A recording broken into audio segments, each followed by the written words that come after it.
ಎಲ್ಲರಿಗೂ ನಮಸ್ತೆ. ಇವತ್ತು DDO ಅವರ ಲಾಗಿನ್ನಲ್ಲಿ ಹೊಸ ಅಪ್ಲಿಕೆಂಟ್ ಅವರ ಡೀಟೇಲ್ಸ್ನ ಹೇಗೆ ಅಪ್ಲೋಡ್ ಮಾಡೋದು ಅಂತ ತಿಳ್ಕೊಳ್ಳೋಣ. ಮೊದಲಿಗೆ ನಾವು ಕರ್ನಾಟಕ ಗೌರ್ಮೆಂಟ್ ಇನ್ಶೂರೆನ್ಸ್ ಡಿಪಾರ್ಟ್ಮೆಂಟ್ ವೆಬ್ಸೈಟ್ನ ವಿಸಿಟ್ ಮಾಡಬೇಕು. ವೆಬ್ಸೈಟ್ ಅಡ್ರೆಸ್ ಬಂದು kjdonline.karnataka.gov.in. ವೆಬ್ಸೈಟ್ನ ವಿಸಿಟ್ ಮಾಡಿದಾಗ ನಮಗೆ KJID ನಂಬರ್ನ ಎಂಟ್ರಿ ಮಾಡೋದಕ್ಕೆ ಅವಕಾಶ ಸಿಗುತ್ತೆ. ಈಗ ನಾವು DDO ಆಗಿ ಲಾಗಿನ್ ಆಗ್ತಾ ಇರೋದ್ರಿಂದ ನಾವು DDO ಅದು KJID ನಂಬರ್ನ ಎಂಟ್ರಿ ಮಾಡಬೇಕು. ಮೊಬೈಲ್ ನಂಬರ್ ಮೇಲೆ ಕ್ಲಿಕ್ ಮಾಡಿ ಮೊಬೈಲ್ ನಂಬರ್ ಆಟೋ ಫೆಚ್ ಆಗುತ್ತೆ. ನಂತರ ಅಥೆಂಟಿಕೇಟ್ ಬಟನ್ ಮೇಲೆ ಕ್ಲಿಕ್ ಮಾಡಿ. ಈಗ DDO ಅವರ ರಿಜಿಸ್ಟರ್ಡ್ ಮೊಬೈಲ್ ನಂಬರ್ಗೆ ಒಂದು OTP ಬರುತ್ತೆ. ಆ OTPನ ಎಂಟ್ರಿ ಮಾಡಿ. ನಂತರ ಕ್ಯಾಪ್ಚಾನ ಎಂಟ್ರಿ ಮಾಡಿ ಲಾಗಿನ್ ಬಟನ್ ಮೇಲೆ ಕ್ಲಿಕ್ ಮಾಡಿ. ಈಗ ನಮಗೆ ಯೂಸರ್ ಕ್ಯಾಟಗರಿ ವಿಂಡೋ ಕಾಣುತ್ತೆ. ಈಗ ನಾನು DDO ಆಗಿ ಲಾಗಿನ್ ಆಗ್ತಾ ಇರೋದ್ರಿಂದ DDO ನ ಸೆಲೆಕ್ಟ್ ಮಾಡಿ ಸ್ವಿಚ್ ಕ್ಯಾಟಗರಿ ಬಟನ್ ಮೇಲೆ ಕ್ಲಿಕ್ ಮಾಡ್ತೀವಿ. ನಾವು ಈಗ ವೆಲ್ಕಮ್ ಸ್ಕ್ರೀನ್ ನ ನೋಡಬಹುದು. ಈಗ ನಾವು ನ್ಯೂ ಎಂಪ್ಲಾಯಿ ಡೀಟೇಲ್ಸ್ ನ ಅಪ್ಲೋಡ್ ಮಾಡೋದಕ್ಕೆ ಅಪ್ಲೋಡ್ ಎಂಪ್ಲಾಯಿ ಡೀಟೇಲ್ಸ್ ಆಪ್ಷನ್ ಮೇಲೆ ಕ್ಲಿಕ್ ಮಾಡಿ.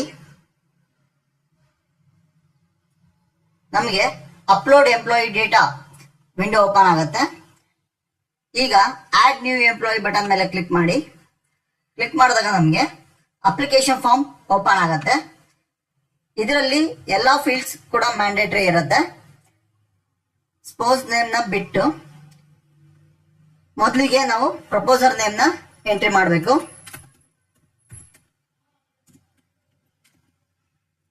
ಹಾಗೆ ಫಾದರ್ ನೇಮ್ ನ ಎಂಟ್ರಿ ಮಾಡಿ. Proposer name Kannada, father name Kannada, ಇಬ್ಬರದು ಕೂಡ ನಾವು ಇಲ್ಲಿ ಕನ್ನಡದಲ್ಲಿ ಎಂಟ್ರಿ ಮಾಡಬೇಕು.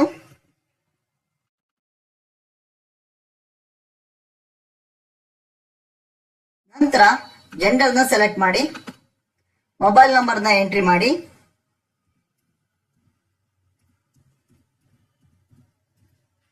ಇಮೇಲ್ ಅಡ್ರೆಸ್ ನ ಎಂಟ್ರಿ ಮಾಡಿ.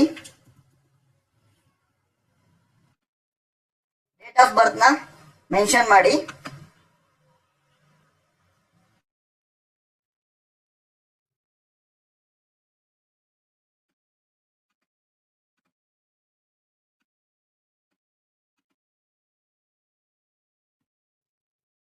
ಪ್ಲೇಸ್ ಆಫ್ ಬರ್ತ್ ನ ಎಂಟ್ರಿ ಮಾಡಿ.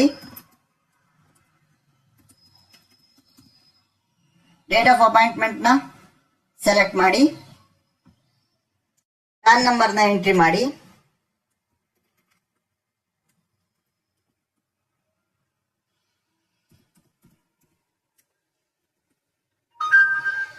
ಡೇಟ್ ಆಫ್ ಜಾಯ್ನಿಂಗ್ ಪೋಸ್ಟ್ ನ ಸೆಲೆಕ್ಟ್ ಮಾಡಿ.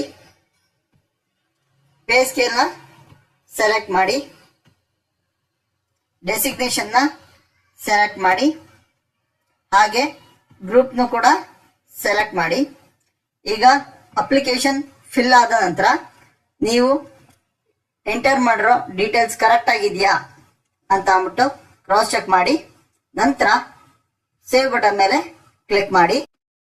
ಈಗ ನಾವು ಸೇವ್ ಮಾಡೋ ಡೀಟೇಲ್ಸ್ ನ ಅಪ್ಲೋಡೆಡ್ ಎಂಪ್ಲಾಯಿ ಡೀಟೇಲ್ಸ್ ಅಲ್ಲಿ ನಾವು ನೋಡಬಹುದು. ನಾವು ಫಿಲ್ ಮಾಡೋ ಡೀಟೇಲ್ಸ್ ಅಲ್ಲಿ ಏನಾದ್ರು ತಪ್ಪಿದ್ರೆ ಅದನ್ನ ಎಡಿಟ್ ಮಾಡೋದಕ್ಕೆ ನಮಗೆ ಇಲ್ಲಿ ಎಡಿಟ್ ಆಪ್ಷನ್ ಇದೆ. ಈ ಎಡಿಟ್ ಬಟನ್ ಮೇಲೆ ಕ್ಲಿಕ್ ಮಾಡಿದಾಗ ನಮಗೆ ಅಪ್ಲಿಕೇಶನ್ ಫಾರ್ಮ್ ಓಪನ್ ಆಗುತ್ತೆ.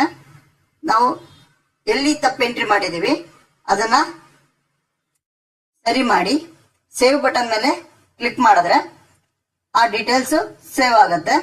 ನಾನಿವಾಗ ಇಮೇಲ್ ID ಚೇಂಜಸ್ ಮಾಡಿದ್ದೆ, ಅದು ಚೇಂಜ್ ಆಗಿರೋದನ್ನ ನಾವು ಇಲ್ಲಿ ನೋಡಬಹುದು. ಇವತ್ತು ನಾವು DDO ಅವರ ಲಾಗಿನ್ ಅಲ್ಲಿ ನ್ಯೂ ಅಪ್ಲಿಕೆಂಟ್ ಅವರ ಡೀಟೇಲ್ಸ್ ಅನ್ನ ಹೇಗೆ ಅಪ್ಲೋಡ್ ಮಾಡೋದು ಅಂತ ತಿಳ್ಕೊಂಡ್ವಿ. Thank you.